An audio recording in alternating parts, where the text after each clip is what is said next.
Vandag praat ons oor vryspraak en ons lees Romeine 4-7. Paulus stort in hoofstuk 4 sy hart uit teenoor sy broers en susters in Rome, wat hy nog nooit eers gesien het nie. En in vers 7 haal hy aan uit Psalm 32.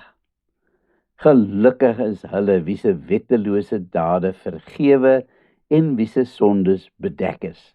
Gelukkig is die mens vir wie die Here die sonde hoegenaamd nie toereken nie.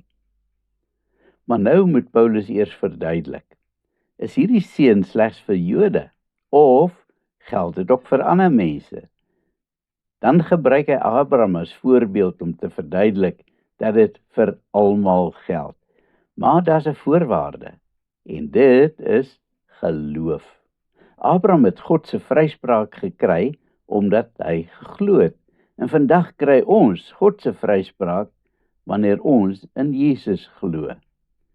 In Hoofstuk 5 vers 1 skryf hy dus, omdat ons dan op grond van geloof geregverdig is, het ons vrede by God deur ons Here Jesus Christus. Ons moet baie goed besef dat dit niks te doen het met wat ons doen nie, maar alles is suiwer genade.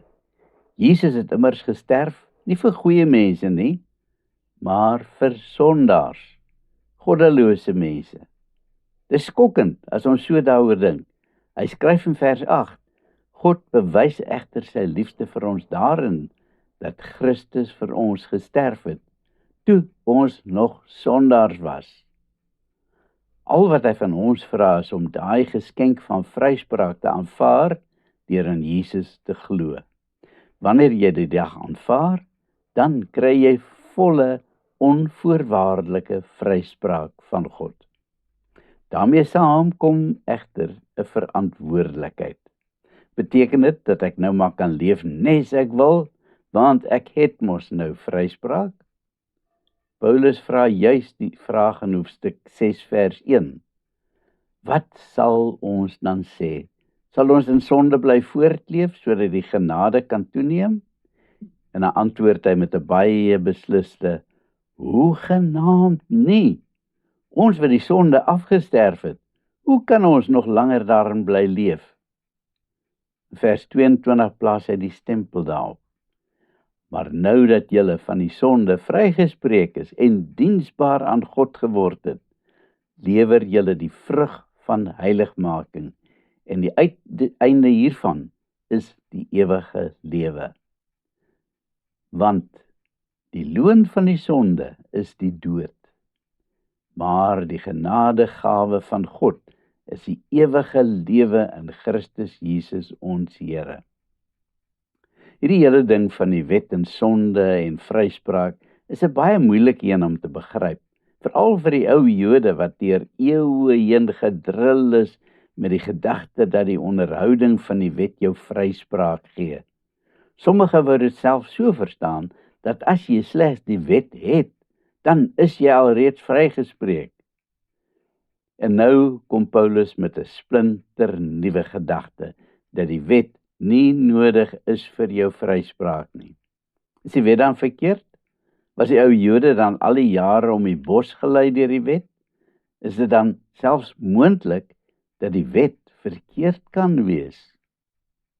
Paulus vra hierdie vraag in Romeine 7 vers 7 om die misverstand op te ruim.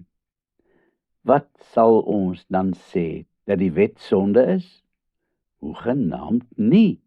Trouwens, ek sou nie die sonde geken het, as dit nie deur die wet was nie. Ek sou immers nie geweet het wat begeerte is, as die wet nie gesê het, jy mag nie begeer nie. Die gevolgtrekking wat Paulus kry uit hierdie gedagtes, is dat dit eintlik baie moeilik is om die wet na te kom. Menslik is dit onmoontlik, en selfs 'n man soos Paulus, wat baie naby aan die Here geleef het, het ook maar die wet oortree. Radeloos beskryf hy hoe hy so hard probeer om reg te lewe, maar die verkeerde dinge doen. Wat hy eintlik nie wil doen, dit doen hy. En die goed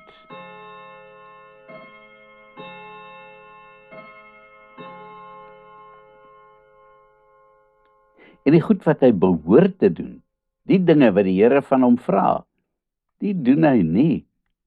Dus vra hy die vraag in vers 24, wat elkeen van ons vandag met berou voor die Here kan uitsnik. Elendige mens wat ek is, wie sal my tog red uit hierdie doodsbestaan? Aan God die dank, deur Christus Jesus, ons Here. As ons nou mooi gaan dink oor wat Paulus alles geskryf het oor die wet, kan ons die gevolgtrekking maak dat die wet vandag vir 'n gelowige daar is as 'n riglyn van hoe God wil hê dat ons moet lewe. Dit beteken dus dat die wet nie daar is as 'n rigiede dokument wat ons veroordeel nie.